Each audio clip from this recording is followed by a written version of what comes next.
Hello, everyone. Thank you for joining today's 2024 Qualified Clinical Data Registry QCDR Measure Development webinar. This presentation will be followed by a Q&A session where attendees will have an opportunity to ask questions via phone in the Q&A box, and CMS subject matter experts will address as many questions as time allows. You are welcome to submit questions during the presentation or wait to submit your questions until the Q&A portion of the call. To note, the slide deck and recording from today's session will be posted to the QPP webinar library within the next 2 weeks. Now I'll turn it over to Chris Ferrante from CMS to start the presentation. Chris? Thank you so much, Hallie. Appreciate it. Welcome, everybody. Thank you very much for joining. Thank you for your timeliness. Thank you, as always, for coming to all the monthly meetings. And we're very excited to present this information to you. We're going to be sharing some of the criteria CMS looks for when considering QCDR measures for the program. For example, when we're assessing a gap in care, we want to look at certain measures that are not currently represented within the QCDR measure inventory. QCDR measures that focus on patient experience. So emphasizing each individual patient and the importance that that connection has for the clinician with that patient to emphasize that each patient is more than just a number, and we're all about that. Also, QCDR measures that fit into current or new MVPs as we transition away from traditional MIPS.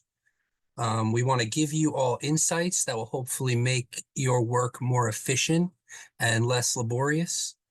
And we're going to give you a lot of resources to help guide your efforts in the Quality Payment Program Resource Library as well. And we're also going to share a lot of information that should help you focus your resources on measure development, both ones that are current and future measure development. Hopefully we could inspire you, give you some ideas, show you the direction that we're going, and help us build a collaborative effort with everybody here, as well as with clinicians on the front lines, if you will, actually, collecting this data for their patients. So please, if we can go to, thank you again for joining. If we go to the next slide, thank you. I do have to read this disclaimer word for word, so just bear with me for a second. Disclaimer. This presentation was prepared as a tool to assist providers and is not intended to grant rights or impose obligations. Although every reasonable effort has been made to assure the accuracy of this information within these pages, the ultimate responsibility for the correct submission of claims and response to any remittance advice lies with the provider of services. This publication is a general summary that explains certain aspects of the Medicare program, but is not a legal document.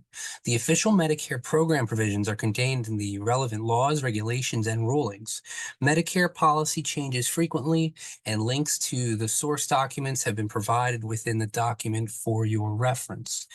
The Centers for Medicare and Medicaid CMS, employees, agents, and staff make no representation, warranty, or guarantee that this compilation of Medicare information is error-free and will bear no responsibility or liability for the results or consequences of the use of this guide. Thank you. So the agenda, I talked about it a little bit on the previous slide before the disclaimer, but we're going to be going over QCDR measure overview and requirements. The purpose of this overview of QCDR measure basics, tips for successful submission, includes information regarding measure testing and additional QCDR measure requirements. We're going to be looking ahead and preparing for the upcoming self-nomination period. We're going to be wrapping up our presentation with a Q&A answer session that is free-flowing and open forum. We're gonna just make sure that your questions are QCDR measure related, and all other questions such as MIPS policy are going to be deferred to our org box or to the appropriate avenue for that. So please keep them all QCDR measure related. We love all your feedback in all different forms, but it is important to remember that there's a purpose for this meeting, and we want to make sure that that purpose is met. We have time constraints, and it's only fair to everybody that we hit the nail on the head, so to speak, with keeping this QCDR measure related. For additional guidance outside of what's covered in the work group today, please refer to the Quality Payment Program Resource Library or submit a ticket with the QPP Service Center, which all of you usually get in the monthly meetings. But with that being said, next slide, I'm going to be passing it off to, I believe, Holly. Thanks, Chris. This is Stacy Sams with the PIMS team. Oh, and Stacy, I'm gonna, thank you. Apologize. Of course. Appreciate it. Thanks, Chris. Of Good course. afternoon. Yeah. Good afternoon, everyone. So we're going to begin our presentation going through a high-level timeline for a typical year self-nomination period for QCDRs and QCDR measures submission, and a couple of the general processes that are included in that timeframe. Next slide, please. So this timeline shows what typically occurs during QCDR measure development, CMS measure reviews, and the measure specification posting processes. QCDR measure development is an ongoing process. And to help you in that process, CMS offers QCDR measure preview calls prior to the self-nomination period. More information will be provided today in the resources portion of this presentation, but to highlight a few details, for this year, these calls will be held beginning next week and will go until the end of May. And it's just an opportunity for QCDRs to submit their measure concepts to CMS and the PIMS team to review. And once we review, we schedule a call between the QCDR and CMS and the PIMS team where we can provide meaningful measure feedback and guidance prior to the self-nomination period opening. Also, prior to the opening of the self-nomination, CMS will publish several helpful resources on the QPP Resource Library. One of these is, it's called the Self-Nomination Toolkit for QCDRs and Qualified Registries. This toolkit includes a measure development handbook, fact sheets, and a user guide on how to submit your self-nomination. The annual self-nomination opens on July 1st and ends September 1st. And during this time, QCDRs self-nominate and go through an in-depth review process to be approved by CMS as a QCDR. During the same time, QCDRs will also submit any QCDR measures that they would like for CMS's consideration for the upcoming performance period. And once the self-nomination period closes, different levels of CMS leadership review all measures that are submitted and decide whether to approve or reject each measure for the next MIPS performance period. From there, measure decisions are shared with each QCDR through their QPP self-nomination web form, and a QCDR can request a reconsideration call that are held for any measures that are rejected that a QCDR wants to formally appeal and further discuss with CMS. And finally, when all measure decisions are complete and communicated, the PIMS team works with each QCDR to finalize the measure specifications, which then get posted on the QPP Resource Library. And from there, QCDRs are required to also post their specifications to their own website and provide a link for that to CMS. Next slide, please. Prior to submitting QCDR measures for CMS consideration, the checklist showing on these next couple slides are things that CMS will look for when they review all the measures that are submitted. First, the measure should be beyond the concept phase of development and should address a variation in performance. CMS encourages the development measures that identify opportunities for improvement and not measures in which evidence shows high levels of performance with little variation or little opportunity for improvement. Outcome measures are generally preferred over process-based measures, and these also include intermediate outcome measures and patient-reported outcome-based performance measures, also known as PRO-PMs. Excuse me. To meet measure testing requirements, a QCDR measure must have face validity for the initial missed performance period that it is approved. And for subsequent performance periods, the measure must be fully developed and tested with complete testing results at the clinician level. And please also try and avoid measure concepts that are already addressed by either a current, removed, or retired MIPS quality or QCDR measure. If there is an area of duplication identified, CMS encourages collaboration to address those areas of duplication. In the cases of duplicative measure concepts between a QCDR measure and a current MIPS quality measure, preference will often be given to the MIPS quality measure as it is more broadly available for reporting through a qualified registry or QCDR. Next slide, please. When a QCDR measure is self-nominated, QCDRs are required to submit measure specifications in their entirety. The QPP self-nomination web form is where QCDR measures will be submitted and includes all the required measure information along with additional help text guidance. And also, as I mentioned previously, the QCDR self-nomination user guide will be available within the self-nomination toolkit that's posted on the QPP resource library, and that will be posted in the next couple months. Once a measure is approved by CMS and the specifications are finalized, CMS will publicly post all approved specifications to the resource library. And then each QCDR is required to publicly post their supported QCDR measure specifications to their own website. And they must provide that link to CMS, and that should be within 15 calendar days of when CMS posts them to the resource library. We'd also like to remind QCDRs that all specifications must remain posted through the entire performance period and submission period for which they're approved. We're noting these two timeframes as we found sometimes measure specifications get taken down at the end of the performance period. However, because the submission period extends beyond that time frame, just please remember to keep them posted until the end of that submission period. Next slide, please.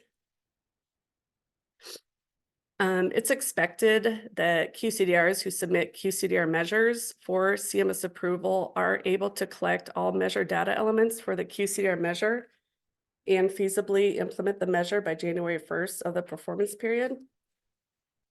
In accordance with the current calendar year 2024 CMS policies, QCDR measures are generally approved for one performance period. At CMS discretion, a measure may be approved for 2 years. However, those measures must still be submitted every year, and CMS may revoke the second year's approval if the measure is topped out or reflects an outdated clinical guideline, if it's duplicative of a more robust measure, or is from a QCDR who did not self-nominate or has been terminated. Next slide, please. Finally, at the time of self-nomination, QCDRs must link their QCDR measure as applicable and feasible to at least one cost measure, improvement activity, or an MVP. QCDRs are required to provide a rationale as to how they believe their measure correlates to other performance category measures and activities, which will aid in the development of robust and cohesive MIPS value pathways, or MVPs. If there isn't a clear link to any of these three, CMS would take exceptions into consideration if other QCDR measure requirements and considerations are met. Next slide, please. So we'll now jump into discussions on some QCDR measure basics and additional guidance on measure development. Next slide, please. Thanks. So these are a few additional considerations that CMS will take into account during measure reviews. CMS looks for measures to have a numerator or quality action that is meaningful. The numerator should clearly detail the clinical quality action that is expected. Preference, as previously stated, is for outcome-oriented quality actions and not a process of care. Preference that a measure addresses a health status change, either desirable or adverse, that results from care that is received. Also, as previously mentioned, QCDR measures should not be duplicative of other current or retired MIPS quality or QCDR measure concepts. The quality actions performance should also address a known variation and gap in performance to demonstrate that there's room for meaningful improvements. Also, when self-nominating a QCDR measure, it's important that the measure is evidence-based, and CMS asks that you cite current clinical guidelines or recommendations from recent reputable sources, preferably in the last 5 years. Finally, if available, QCDRs must provide data from years prior before self-nominating the measure. Even if there's not a full year's worth of data, we do encourage you to submit any partial data that's available. This is very helpful during measure reviews, and at times we've had to reach out to QCDRs requesting this data or supporting clinical guidelines.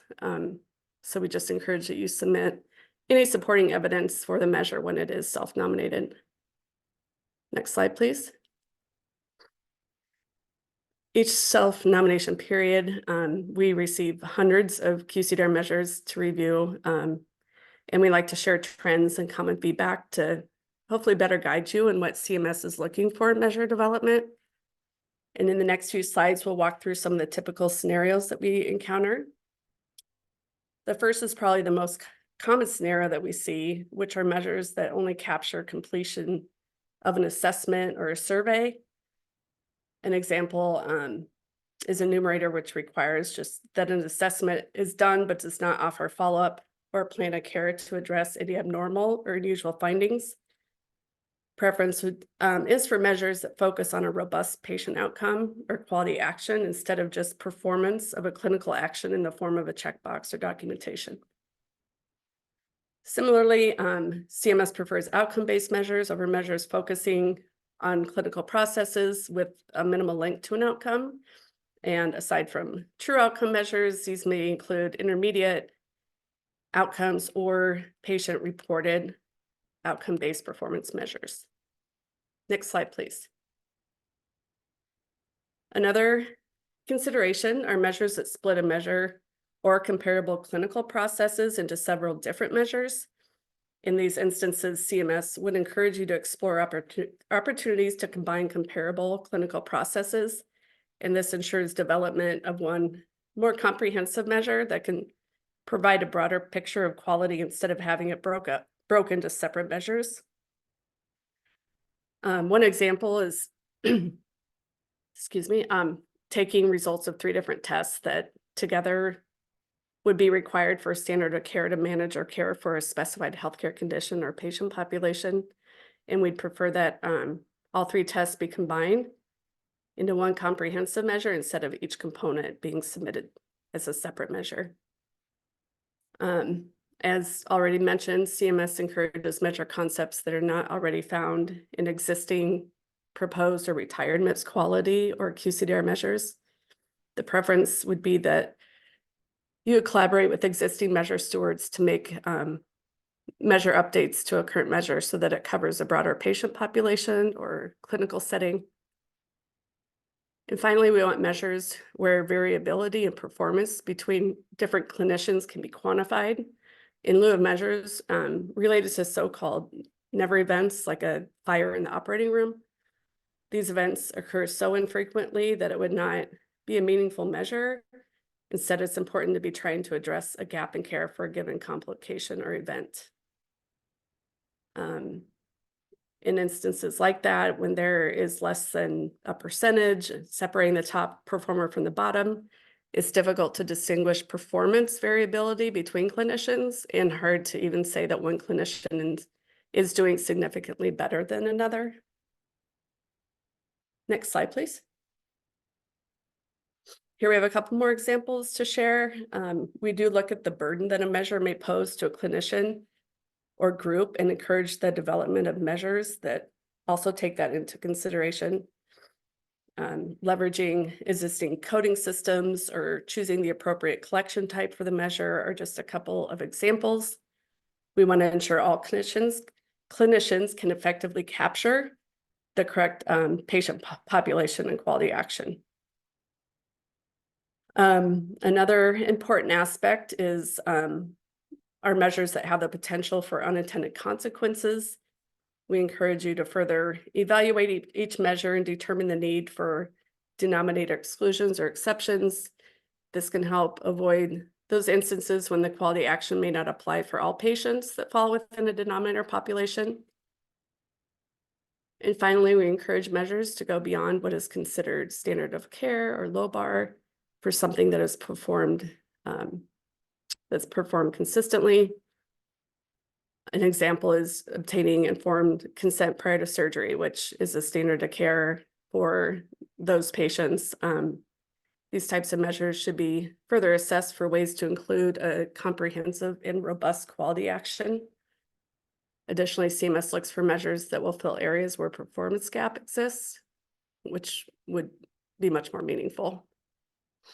Next slide, please. A common theme that we face and have to address during measure reviews, as previously noted, is duplication of measure concepts, which has we've already touched upon, but one way to help avoid this is for measure developers to perform a thorough environmental scan prior to measure development and to look for other quality measures or QCDR measures that may be currently in MIPS or have been retired from MIPS. In both quality measure and QCDR measure inventories can be found on the QPP resource library.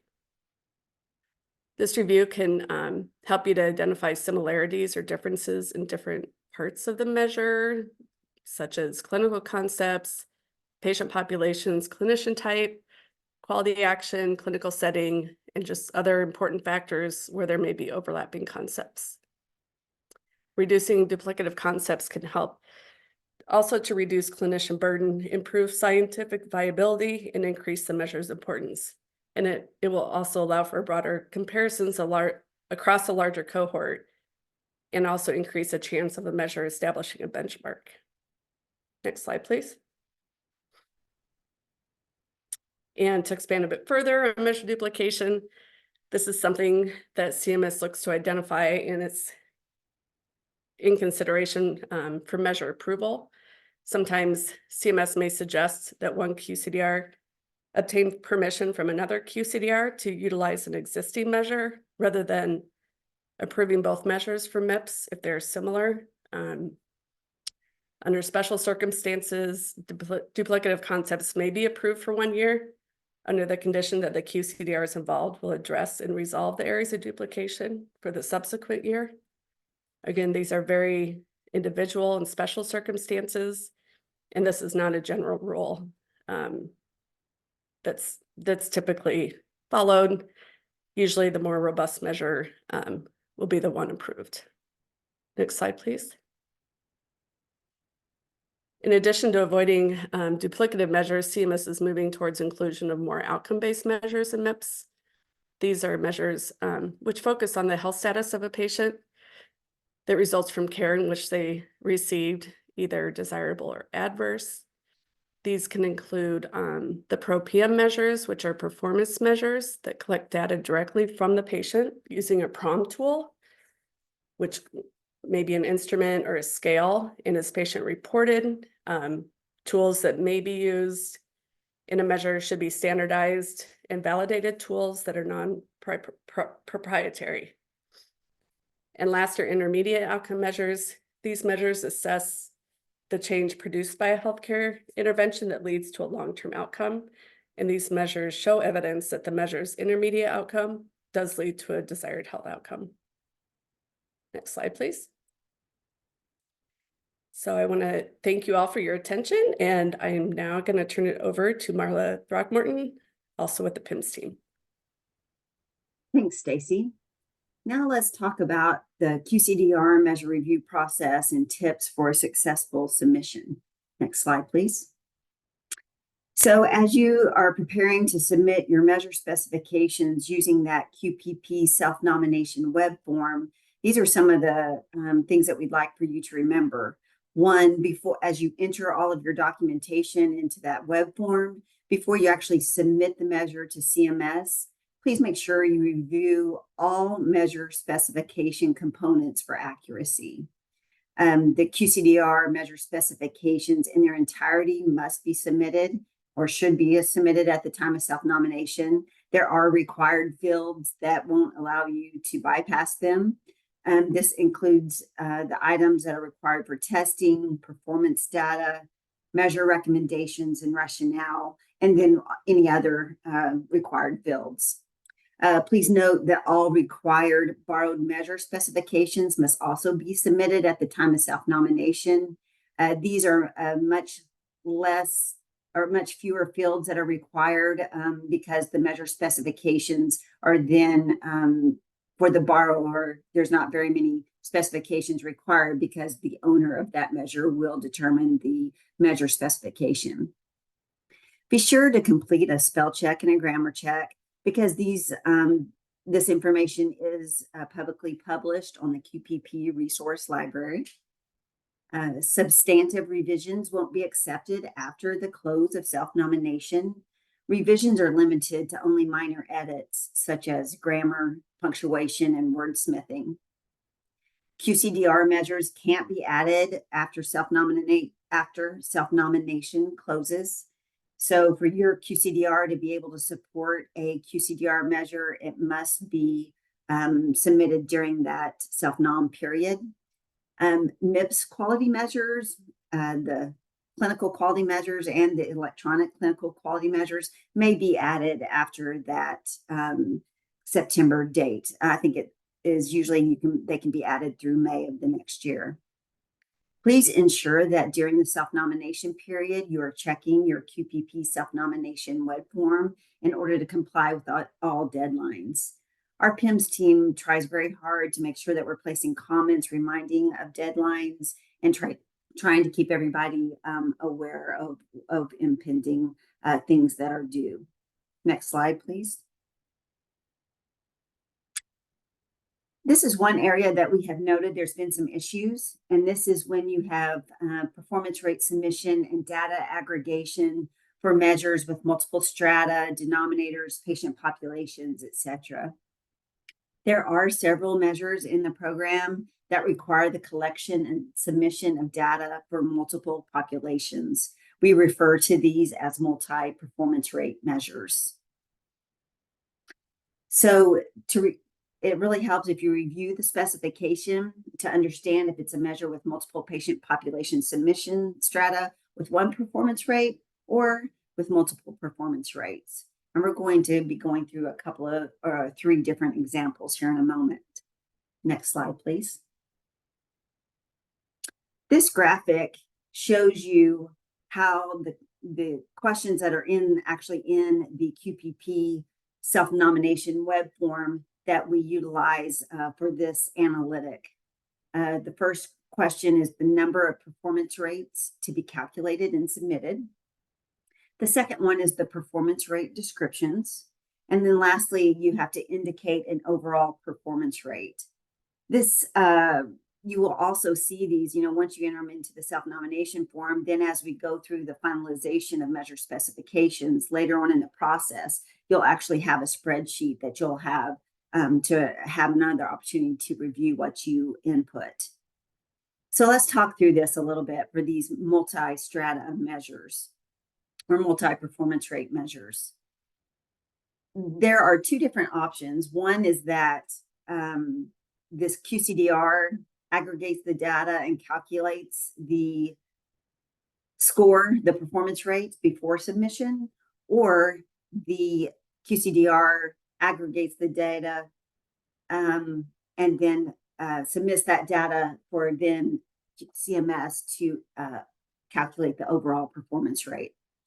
In this example, let's say you have one performance rate to be calculated.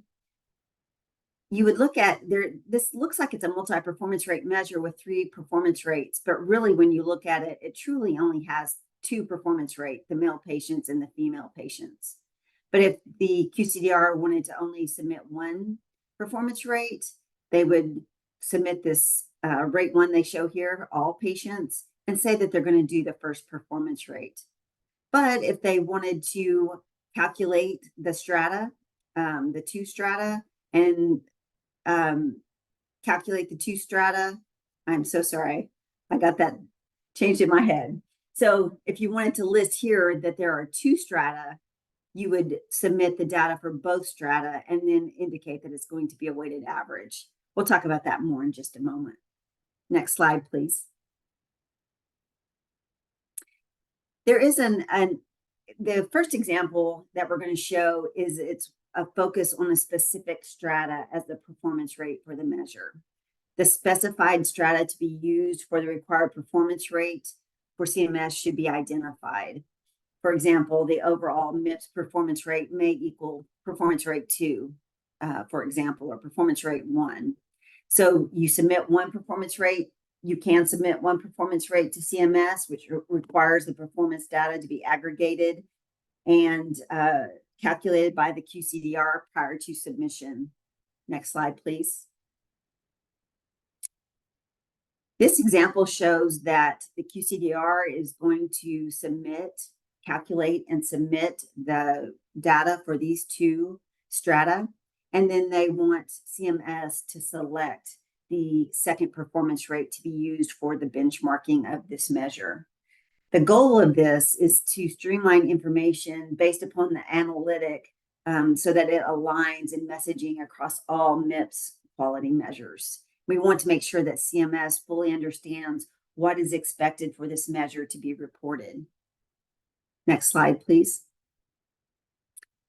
For the next 2 examples, this will show using a weighted or simple average analytic of the available strata.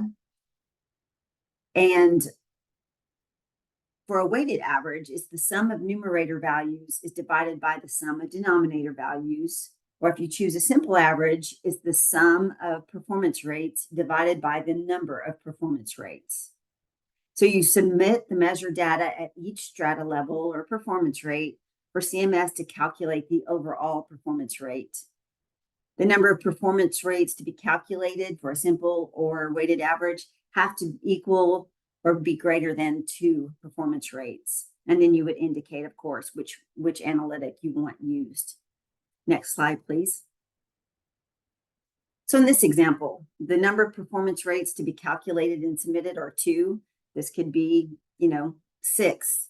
And then in the next performance rate descriptions, you would have the 2 descriptions, or let's say 6 descriptions. And then finally, indicating an overall performance rate, you could say simple average here or weighted average. Next slide, please.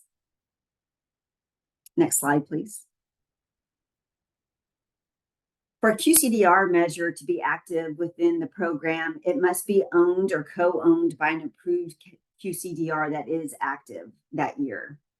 So in the event that a QCDR is no longer participating and they really want their measure, or they believe that their measure would be useful to remain in the program, or another QCDR that had borrowed the measure still wants to report on that measure, then the inactive QCDR may transfer measure ownership rights to an active MIPS-approved QCDR that is able to continue to support the measure for the MIPS performance period.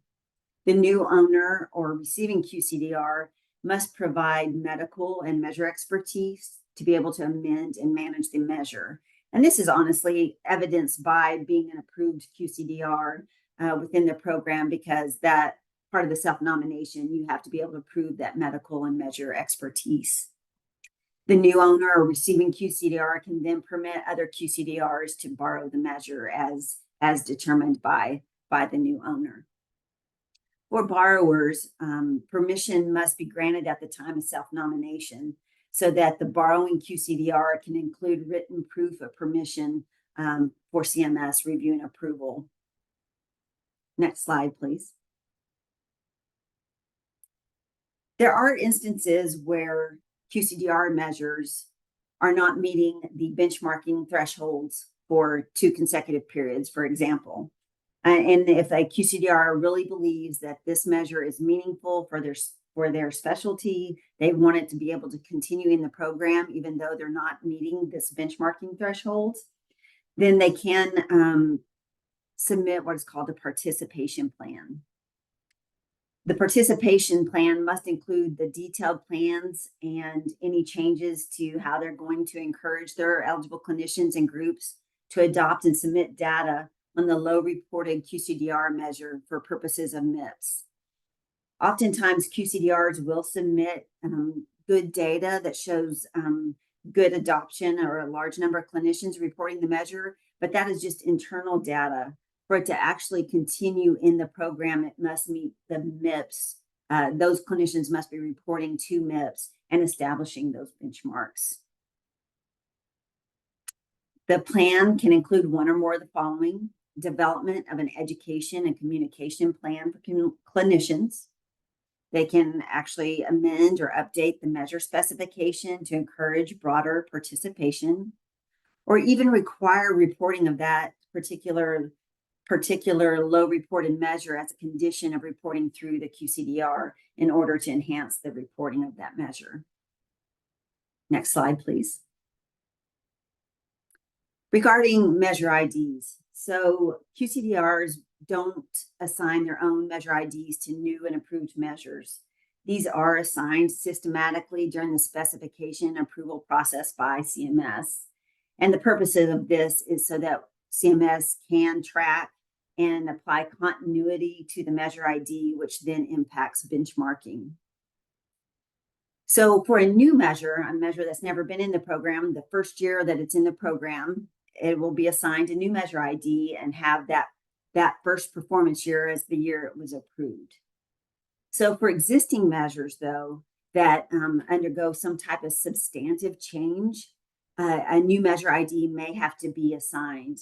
And if a new measure ID does have to be assigned, then the first performance year is also updated to denote the year that it underwent this substantive change, because this indicates a new benchmark has to be established, because the old measure ID is then essentially retired, and as well as that benchmark. Examples of reasons why new IDs may need to be assigned for existing measures, which this is not an all-inclusive list, is if there's a major analytic change, changing from inverse to non-inverse, proportional to ratio, adding a risk adjustment. You could be expanding the measure by adding a second quality action to the numerator. And then in some instances, there may be one or two QCDR measures that address a similar quality action, and those may actually be combined to create a new measure. And then that new combined measure would actually have to receive a new measure ID. Next slide, please. All right, let's talk about QCDR measure testing. QCDR measure testing requirements updates. So starting with the 2024 MIPS performance period and then moving forward, new QCDR measures at a minimum must have face validity prior to being self-nominated. After that QCDR measure has been through its first year in the program, so it's now being submitted for a subsequent performance period, the measure must now be fully developed and tested, which means complete testing results at the clinician level prior to submitting the QCDR measure. For a QCDR measure to be considered fully developed and fully tested, empirical validity, measure score reliability, patient encounter level data element testing, and feasibility must be completed. Next slide. The reason proper testing and analysis is so critical is that it makes sure that you have a feasible, reliable, and valid measure.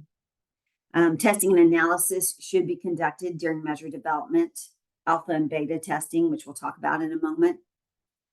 This testing enables developers to assess strengths and weaknesses of the measure, and then gives them opportunity to mitigate those weaknesses of the measure. It assesses the reliability, validity, feasibility, usability, and scientific acceptability of measures to assure they are meaningful. The purpose of this is to reduce provider reporting burden by making sure that they're not wasting their time collecting data on measures that aren't feasible or informative. This testing is an iterative process which occurs concurrently with measure specification development with a goal to yield more accurate and consistent data for performance program scoring. Next slide. So alpha or formative testing, this type of testing occurs before the detailed specifications are fully developed, often during the information gathering process. It's done on a smaller scale and may be conducted multiple times throughout the specification process. And when we say smaller scale, that means as compared to the beta testing. Alpha testing determines whether individual data elements are available and whether the form in which they exist is consistent with the intent of the measure. The type of testing done in alpha testing vary widely and often depend on the measure's data source or uniqueness of the specifications. The next level of testing, or beta or field testing, involves a comprehensive and larger scope of testing the measure specifications generated during the alpha testing. It assesses the scientific acceptability and usability of a measure. It may evaluate the measure's suitability for risk adjustment or stratification and further expands previous importance and feasibility evaluations. Carefully planned and well-executed beta tests help to establish the evaluation criteria of later measured performance. Next slide. So, one aspect of the testing is validity testing. Measure validity accurately represents the concept being evaluated and achieves the purpose for which it is intended. In our case, of course, it is to measure quality of care or quality of patient outcomes. It's often appropriate to obtain stakeholder inputs at several points during the testing process, which includes that initial face validity at alpha testing, feasibility and burden inputs at beta testing, and then other inputs as needed based on a review of overall results. For example, a QCDR measure would be valid if it clearly identifies the concept being evaluated. For example, that initial face validity. It demonstrates that performance on the quality construct is associated with a meaningful outcome or other indicators of processes related to the quality action. For example, construct or convergent validity. The QCDR measure, a valid QCDR measure, can differentiate between disparate groups. For example, discriminant validity. Again, just want to reiterate that new measures only require face validity for their initial year in the program. After that initial year, existing measures should be fully tested with empirical validity. Empirical validity is considered anything beyond that face validity. Next slide, please. Because face validity is so important for new measures entering the program, we just wanted to do a quick slide on that. Face validity is a subjective assessment by experts. It shows the extent to which a measure appears to reflect what it is supposed to measure at face value. Why is it important? Because it determines whether the measure reflects its intended assessment. And it's completed using a systematic and transparent process by a panel of identified experts. This expert group or panel should explicitly address whether measure scores provide an accurate reflection of quality. And then the next step is whether use of those scores can distinguish between good and poor quality care. Care should be taken to standardize and document the process used as this evaluation of a measure is very subjective. Where the other types of validity use more of a statistical approach, face validity is more of a subjective approach. Next slide. So measure reliability or precision. Reliability evaluates whether the measured data elements produce the same results a high proportion of the time when assessed in the same population in the same time period, or that the measure score is precise. So the lack of reliability of precision demonstrates random error within a measure, which of course is what we're wanting to avoid. Conceptually, reliability is the measure of the ratio between signal to noise, and signal being the proportion of variability in a measure due to true differences in performance. So of course, this is what we're aiming for with a good, reliable measure, where noise is the proportion of variability in measure performance due to measurement error. And of course, measurement error can occur in a lot of different ways. Reliability testing of the measure score addresses precision of measurement. Examples of reliability test are signal to noise, temporal correlation, and then random split half correlation. Of course, this is not an all-inclusive list. Next slide. Patient encounter level data element testing. This type of data element testing is what is required to meet the criteria for being a fully developed measure. These patient encounter level data elements are the building blocks for a quality measure and should be assessed for reliability or validity. And we do allow either a reliability score for this data element testing or a validity score. Validity testing of data elements, for example, criterion validity, verifies data elements against a reference criterion already determined to be valid. Then, on the other hand, reliability testing of data elements refers to the repeatability of the testing findings. These types of tests are things such as inter-rater or intra-rater reliability in data abstractor studies, internal consistency for multi-item test or surveys, or test-retest for survey items, such as measuring temporal reliability. Data elements that have already been established, over all of the quality measures for a long time, such as age, does not have to be included in this data element testing. Next slide. And finally, measure feasibility. This one is usually performed very early in the measure development process after the identification of the required data for measure calculation and before that specification is finalized. What the importance of measure feasibility is, it makes sure it has the goal of making sure that all required data that is retrievable without undue burden. It determines the extent to which developers can collect data and process it for performance measurement without violation of patient confidentiality. It estimates the cost or burden of data collection, data entry, and analysis, including the impact on clinician workflow, diagnostic thought processes, and patient-physician interaction. It also helps identify unintended consequences or identifies barriers that could occur during the implementation of the quality measure specification, the data abstract, measure calculations, and performance reporting. So if these things look to be not feasible for a clinician, for example, because of clinician workflow, then the measure would need to be, measure specifications would need to be changed in order to make sure that it is feasible and the clinician can actually report on the measure. As you test measure feasibility, this information may be suitable to support the validity of the data elements using some systematic surveys or conducting focus groups, as we were just talking about on the prior slide. Next slide, please. All right, let's look ahead to what the goals that CMS has, and then that transition to MVPs or MIPS value pathways. CMS has a goal of reducing clinician burden.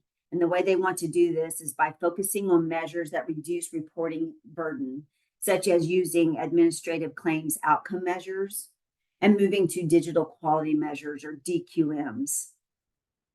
They want to align measures across programs when it's at all appropriate. They want to emphasize utilization of measures included in the core quality measures collaborative. And they also want to be able to emphasize quality measures that can be implemented the same or very similar across programs. Going back to discussing that digital quality measure, or DQM, this is going to be utilizing the integration of a new data interoperability with fast healthcare interoperability resources, or FHIR, commonly known as FHIR, the FHIR data model. Next slide. As we transition to MVPs, these are the goals that CMS has, that beginning with the calendar year 2023 performance period and moving forward, QCDRs and qualified registries must support MVPs that are applicable to the MVP participants on whose behalf they submit MIPS data. CMS is moving away, or their goal is to move away from siloed reporting by offering connected measures and activities across the 4 MIPS performance categories.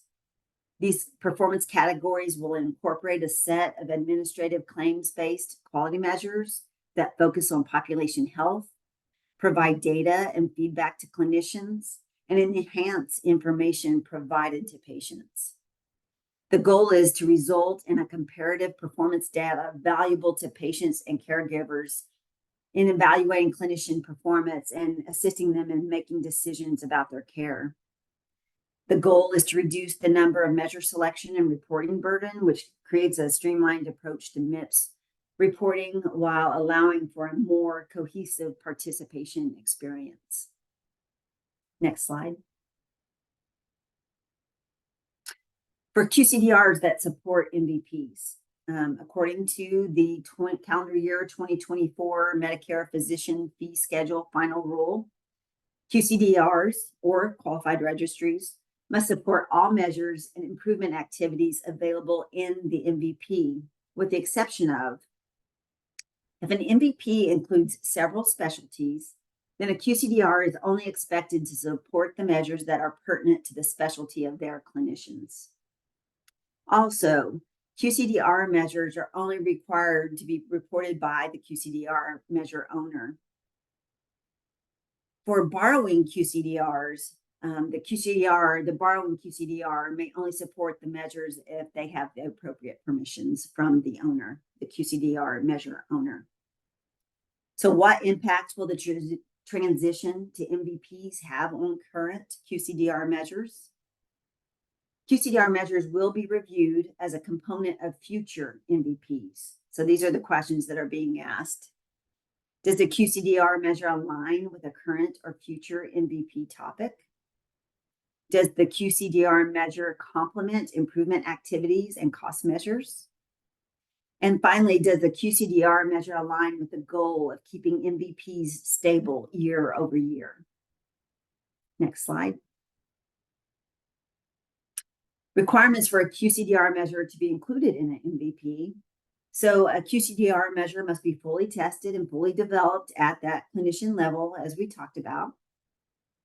CMS needs to receive QCDR measure testing data for review by the end of the self-nomination period, no later than September 1 of the year.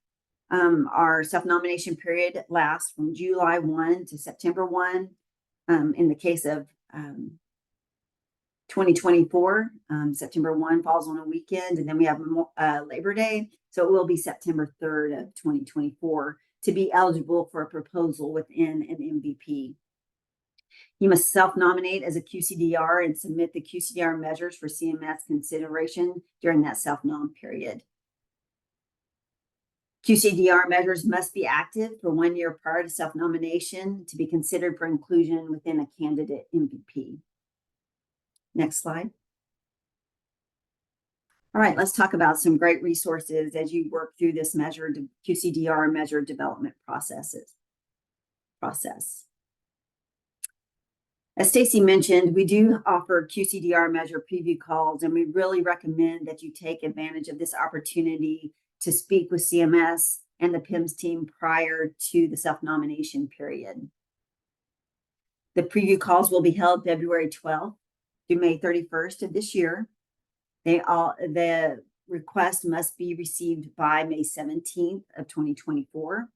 We do schedule these calls on a first come, first served basis in order that we're able to accommodate as many as possible. To request a preview call, you submit an email to the QCDR vendor support at gdit.com email. We request that you provide us with multiple dates and times of availability over a 2-week period during that time frame.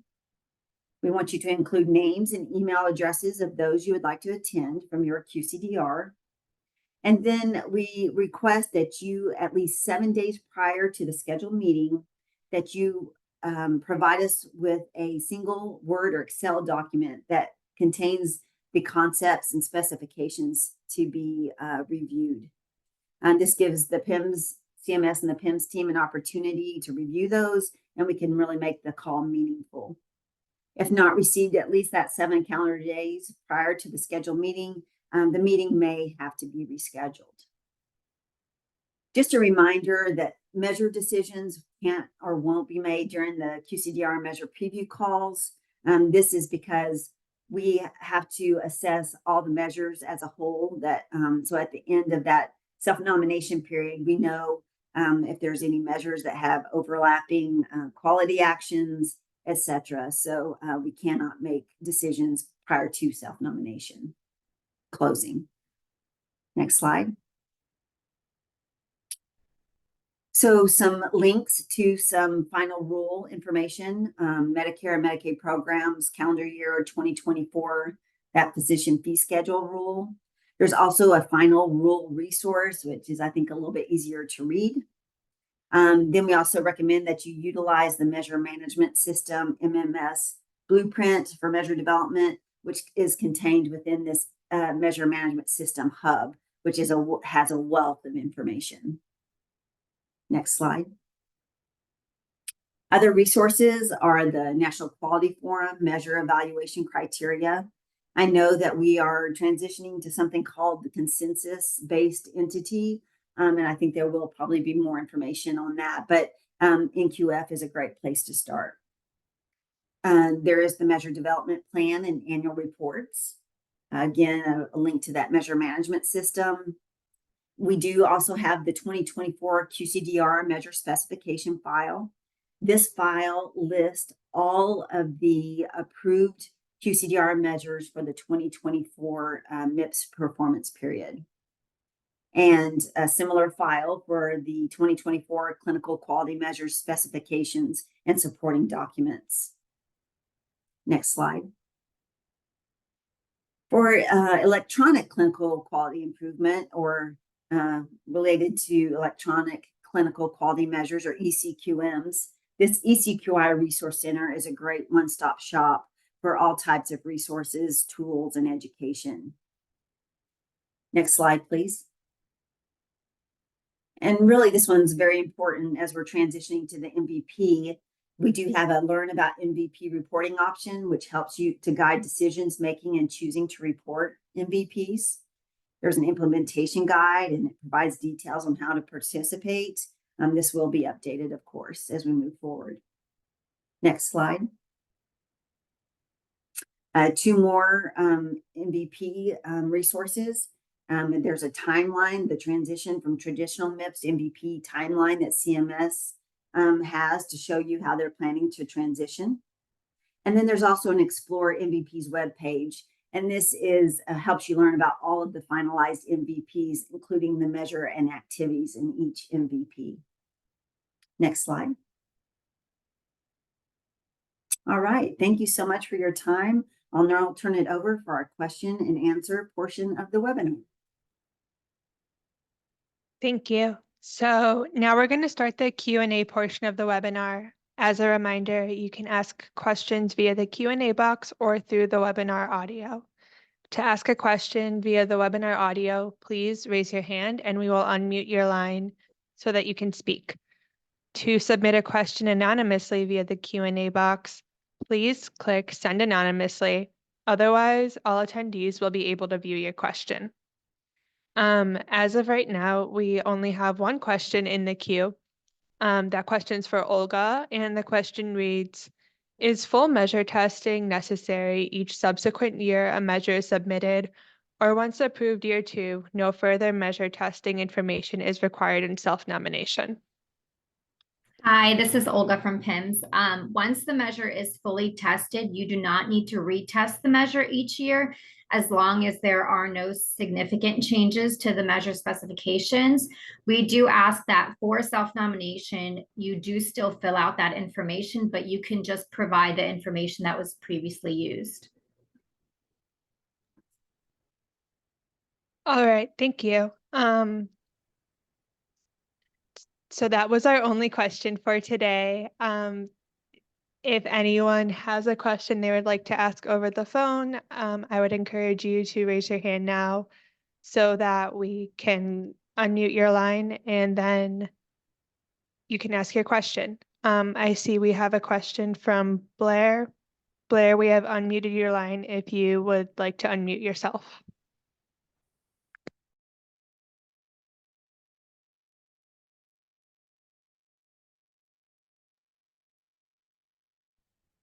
Blair, if you're talking, you're still muted.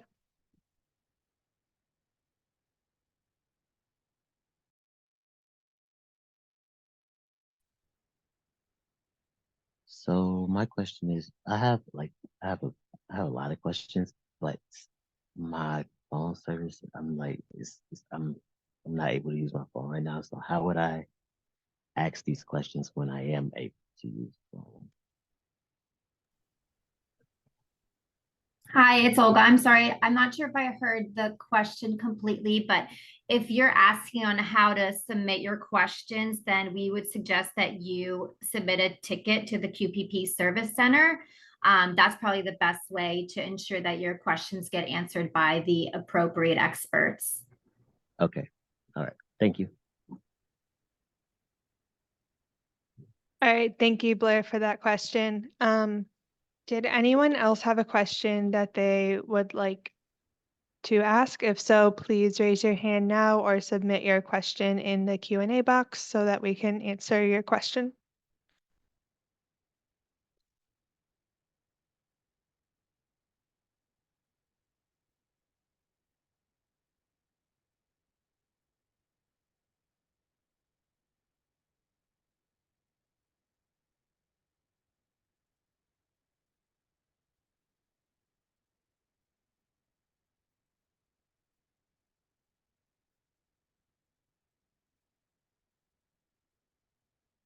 Okay, seeing that we have no further questions. Oh, sorry, one last question just came in.